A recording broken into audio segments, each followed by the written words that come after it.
कविसुन्दराय तस्मै महाप्रेमरसप्रदाय चैतन्यचन्द्राय नमो नमस्ते।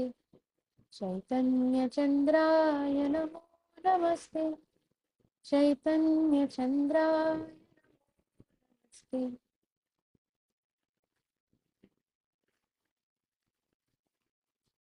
जय जय श्री चैतन्य जय नित्यानंद जय द्वित चंद्र जय गौरभक्त वृंद। हरे Krishna Krishna Krishna Hare Hare Hare Ram Ram Ram Hare Hare.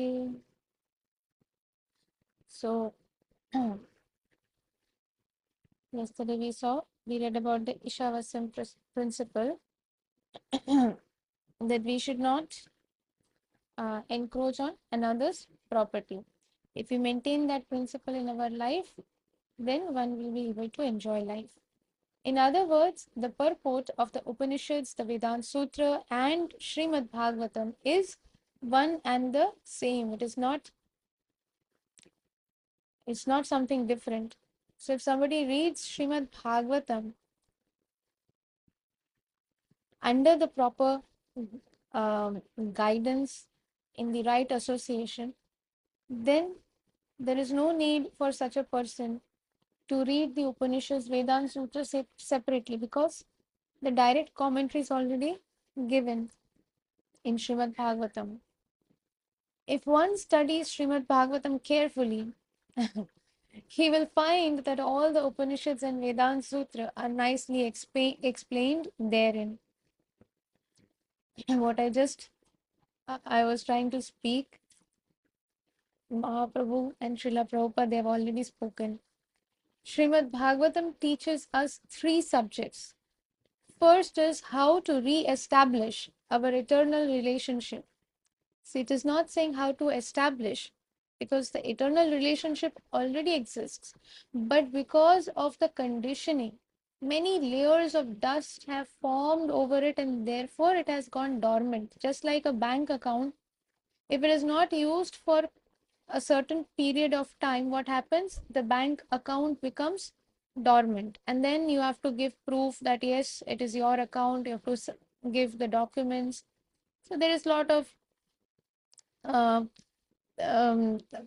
things that you have to do just in order to activate your dormant bank account. So similarly, but the bank account was already opened, it is already present, but it has gone dormant just because there was no um, um, I mean, if we don't make any transactions.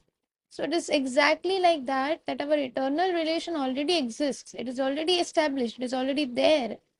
But just because no transactions are happening or have happened for a very long time, for many, many births, therefore it has gone dormant. And to awaken that, therefore it is, the word used here is how to re-establish our eternal relationship with the Supreme Lord. Second is how to act in that relationship. Okay, we go and we submit our documents, we present our documents, our proof, whatever is asked for, the KYC documents, everything. The dormant bank account then again becomes active, fine. But there are again certain rules and regulations in order to ensure that they remain active. So, similarly, to re-establish the eternal relationship, and then how to act in that relationship. Otherwise, again, it will go in dormant condition. So, there is a way that we have to act in that relationship in order to maintain that awakened condition. And third is how to achieve the highest benefit from it. Relationship is re-established. How to act? Okay, we are also doing that. Then third is, by doing all these things, how to achieve the highest benefit. This is the most important third point. The four Srimad Bhagavatam verses beginning with Aham Evasam Evagre. This is called Chatushloki 2.9.33 to 36. This is only 3. 33 to 36 are the gist of the whole Bhagavatam. In the Brahma Samhita, this line comes that Tene Brahma Hridaya Adi Kavaye. So, this supreme knowledge was actually revealed in the heart of Brahma. That knowledge that was revealed, that sutra, are these 4 verses. And that is the gist of whole Bhagavatam. And from there it was elaborated from these 4 verses.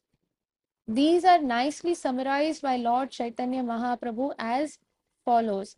I, Krishna, am the supreme center for the relationships of all living entities, and the knowledge of me, that is Krishna, is the supreme knowledge. Many times uh, we may have many, we may have studied lot of subjects. We may have achieved um, like great uh, heights or some very elevated or very respectable positions in studying those subjects. But in these 4 shlokas in the Bhagavatam, it is clearly said that Krishna is the supreme center for the relationships of all living entities, and the knowledge of Krishna is the supreme knowledge.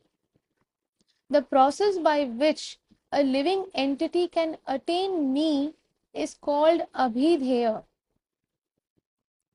By it, one can attain the highest perfection of life, which is love of Godhead, Krishna Prem. When one attains love of Godhead, that person's life becomes perfect. The explanation of these 4 verses is given in Srimad Bhagavatam, and Lord Chaitanya Mahaprabhu gave a short description of the principles of these verses. He said that by mental speculation or academic education, no one can understand the constitutional position of the Supreme Lord.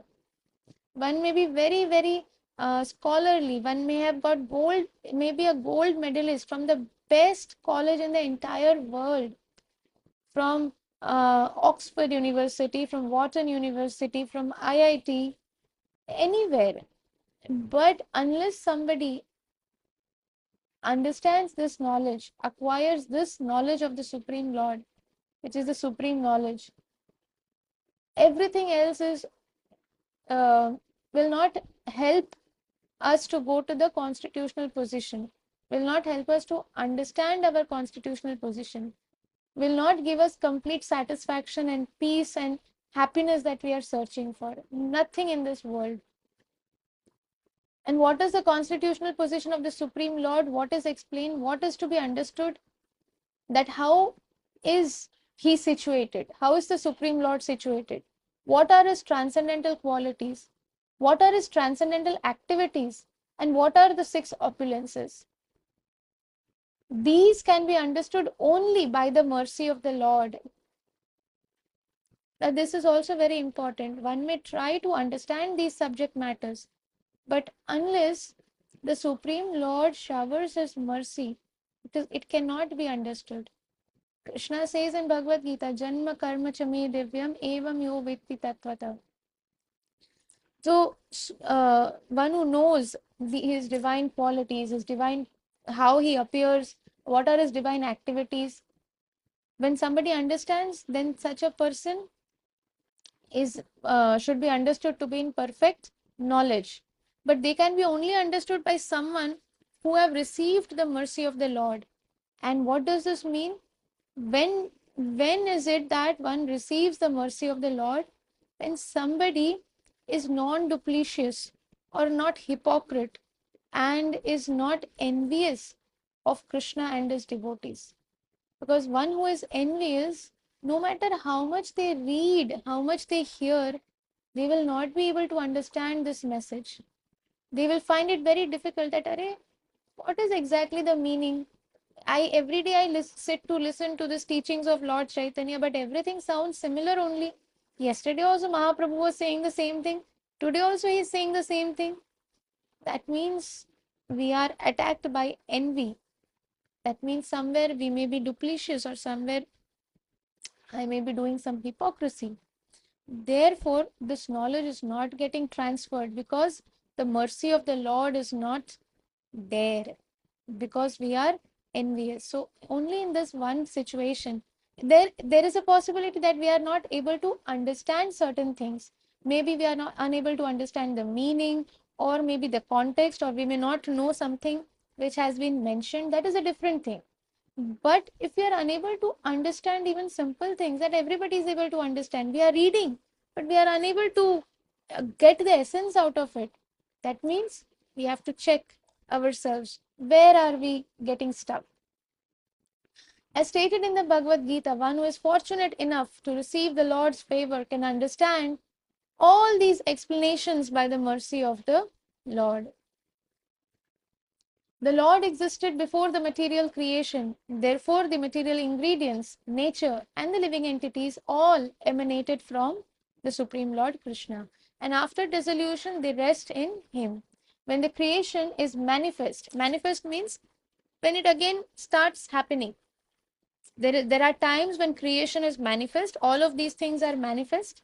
And then there are times when all this creation and everything is unmanifest. Nothing is there. Everything is at that time, everything is inside the Supreme Lord. So when the creation is manifest, it is maintained by Him. Indeed, whatever manifestation we see is just a transformation of His external energy. External energy, Maya. When the Supreme Lord withdraws His external energy, everything enters into Him. In the first of the 4 verses, the word aham is given 3 times to stress that the Supreme Personality of Godhead is full with all the opulences. Aham is stated 3 times just to chastise one who cannot understand or believe in the transcendental nature and form of the Supreme Lord. So, dear devotees, we will pause here for today. And Krishna willing, we will again continue reading tomorrow. Thank you very much for your very kind association. वाञ्छाकल्पतरुभ्यश्च कृपासिन्धुभ्य एव च पतितानां पावनेभ्यो वैष्णवेभ्यो नमो नमः. अनंत कोटि वैष्णव वृंद की जय. श्री श्रीमद शीला जय पताका स्वामी गुरु महाराज की जय. जगत गुरु श्रीला प्रभुपाद की जय. निताय गौर प्रेमानंदे. हरि हरि हरी हरी बोल हरे हरे बोल श्री श्यामा करुणामयी माता जी की जय। जय।